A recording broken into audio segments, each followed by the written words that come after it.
എല്ലാവർക്കും നമസ്കാരം. ഇന്ന് ഓണ വിഭവങ്ങളിൽ നാലാമത്തെ വിഭവമായ പുളിശ്ശേരിയാണ് ഞാനിന്ന് നിങ്ങളുമായിട്ട് ഷെയർ ചെയ്യുന്നത്.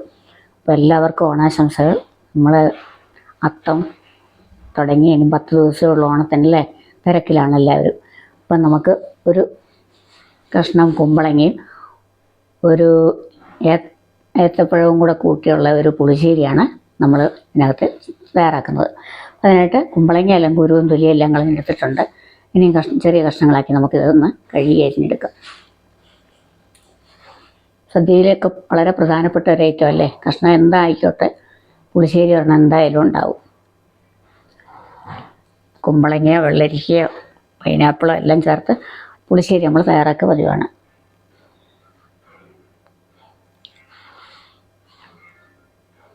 വളരെ പെട്ടെന്ന് നമുക്ക് പുളിശ്ശേരിയൊക്കെ തയ്യാറാക്കാവുന്നതാണ് അല്ലേ.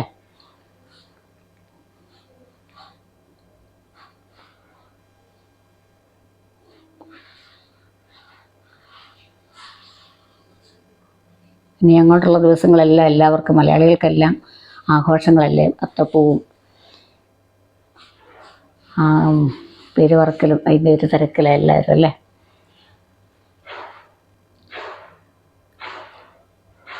ഏത്തക്കായും ഇതുപോലെ നമുക്ക് ചെറിയ കഷ്ണങ്ങൾ ഏത്തപ്പഴം ചെറുതായി അരിഞ്ഞിടുക. ഇതിനോട് ഇത് പൈനാപ്പിൾ ആണെങ്കിലും ഇടാം. ഞാനിപ്പം ഇതാണ് എടുത്തിരിക്കുന്നത്. ഇനി ഇതൊന്ന് വേവിച്ചെടുക്കാം. കുക്കറി വെക്കേണ്ട ആവശ്യമില്ല, ഇതല്ലാതെ തന്നെ പെട്ടെന്ന് വേകുന്നതാണ്. അതിൻ്റെ കൂടെ നമുക്കൊരു പച്ചമുളക് നീളത്തിൽ കീറിയതോടെ ചേർക്കുന്നുണ്ട്.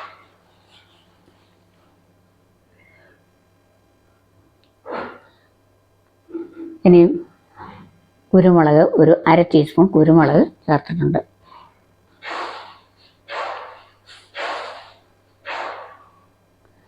മുളക് പൊടി അല്പം എരിവ് എല്ലാം കൂടെ ആകുമ്പോൾ ഒരുപാട് എരിവ് വേണ്ടതല്ലോ. പച്ചമുളകും കുരുമുളകും മുളക് പൊടി എല്ലാം ചേരുന്നുണ്ട്. ഒരു 1/4 ടീസ്പൂൺ ചേർത്തിട്ടുള്ളൂ. 1/4 ടീസ്പൂൺ മഞ്ഞൾപ്പൊടി ചേർത്തു. രുചിക്ക് ആവശ്യമുള്ള ഉപ്പ് ചേർത്ത് കൊടുക്കാം. പിന്നെ വേവാൻ ആവശ്യമുള്ള വെള്ളം, 1 ഗ്ലാസ് വെള്ളം മതി.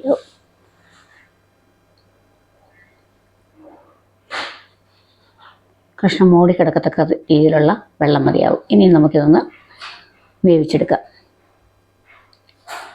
2 വിസിലൊക്കെ മതിയാവും. അപ്പോഴത്തേക്ക് ഇത് വെന്ത് കിട്ടും. ആ സമയം കൊണ്ട് നമുക്കൊരു അരപ്പ് തയ്യാറാക്കാനുണ്ട്. ഇതിന് 1 മുറി തേങ്ങ എടുത്തിട്ടുണ്ട്. 1/2 ടീസ്പൂൺ ജീരകം ചേർത്ത് കൊടുക്കാം.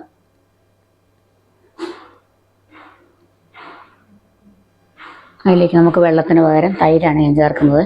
നല്ല കൊഴുപ്പും പ്രത്യേക രുചിയും ഉണ്ടാവും ഇതിന്. അപ്പോൾ അത് അരച്ച് നല്ല ഇതായിട്ട് കലക്കിയെടുത്തിട്ടുണ്ട്. ഇനി നമുക്ക് ചേർക്കാനുള്ള തൈരും കൂടെ നമുക്ക് മിക്സ് ചെയ്ത് വെക്കാം.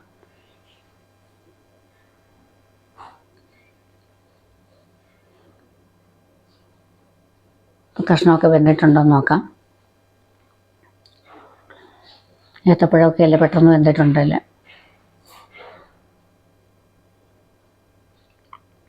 അതിലേക്ക് നമുക്ക് അരപ്പ് ചേർത്ത് കൊടുക്കാം.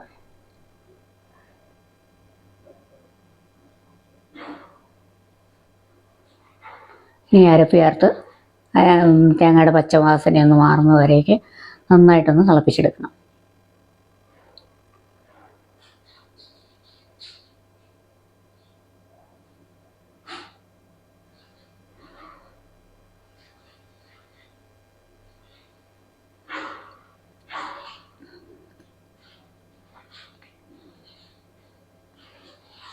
നന്നായിട്ടൊന്ന് ഇളക്കി കൊടുക്കാം നമുക്കിത്.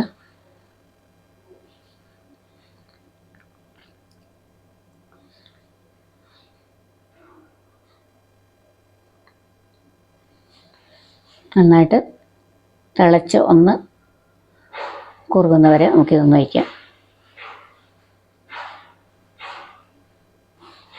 അതിനുശേഷം നമ്മൾ ഒരു 1.5 ഗ്ലാസോളം തൈര് ഒന്ന് ഉടച്ച് വെച്ചിട്ടുണ്ടായിരുന്നു. അതും കൂടെ ചേർത്ത് കൊടുക്കാം. തീരെ കുറച്ച് വെച്ചിട്ട് വേണം നമ്മളിത് തൈര് ചേർത്ത് കൊടുക്കാൻ.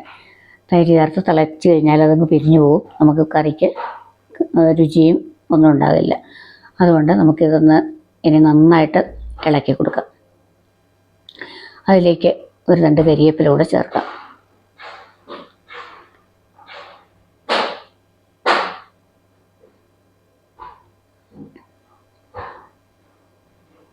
ഉലുവ വറുത്ത് പൊടിച്ച് വെച്ചിരുന്നതാണ്, നല്ല രുചിയാണ് പുളിശ്ശേരിക്ക് ഇത് ചേർക്കുമ്പോൾ. ഒരു 1/2 ടീസ്പൂണോളം അതും കൂടെ ചേർത്ത് കൊടുത്തിട്ടുണ്ട്. ഉപ്പൊക്കെ പാകമാണെന്ന് നോക്കാം. നല്ല വളരെ പെട്ടെന്ന് നമുക്കൊരു പുളിശ്ശേരി ഇതുപോലെ തയ്യാറാക്കാം. ഈ ഓണത്തിന് നിങ്ങൾ ഇതൊന്ന് തയ്യാറാക്കി നോക്കിയിട്ട് നിങ്ങളുടെ അഭിപ്രായങ്ങളൊക്കെ ഒന്ന് കമൻറ്റ് ബോക്സിലൊക്കെ ഒന്ന് ഇട്ടേക്കണം കേട്ടോ. പിന്നെ ഇതിനിയും കടുക് വറുക്കാനായിട്ട് ഒരു പാൻ വെച്ചിട്ടുണ്ട്. നെയ്യിൽ കടുക് വറുത്ത് ചേർക്കുന്നതായിരിക്കും കൂടുതൽ രുചി. പിന്നെ അത് ഇഷ്ടമല്ലെങ്കിൽ നിങ്ങൾക്ക് വെളിച്ചെണ്ണയ്ക്കകത്ത് കടുക് വറുക്കാം. ഞാൻ സാധാരണയായിട്ട് ഇതിനെ പുളിശ്ശേരിക്കൊക്കെ നെയ്യാണ് സാധാരണ ചേർക്കാറുള്ളത്. അതൊന്ന് ഉരുകി വരട്ടെ.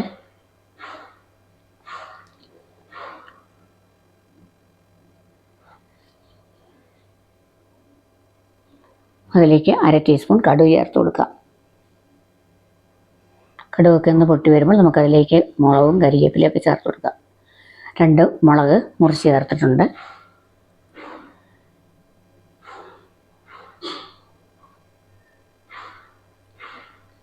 കരിവേപ്പിലയും ചേർത്തു. നന്നായിട്ട് മൂത്ത് വരുമ്പോൾ നമുക്ക് കറിയിലേക്ക് ചേർത്ത് കൊടുക്കാം.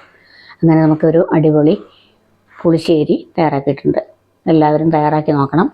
വീഡിയോ ഇഷ്ടപ്പെട്ടെങ്കിൽ ലൈക്ക് ചെയ്യാനും ഷെയർ ചെയ്യാനും സബ്സ്ക്രൈബ് ചെയ്യാനും ഒന്നും മറക്കരുത്. പിന്നെ ഹൈപ്പ് ചെയ്യണം. പിന്നെ കുറേയധികം ഓണവിഭവങ്ങളുമായി നമുക്ക് വീണ്ടും കാണാം.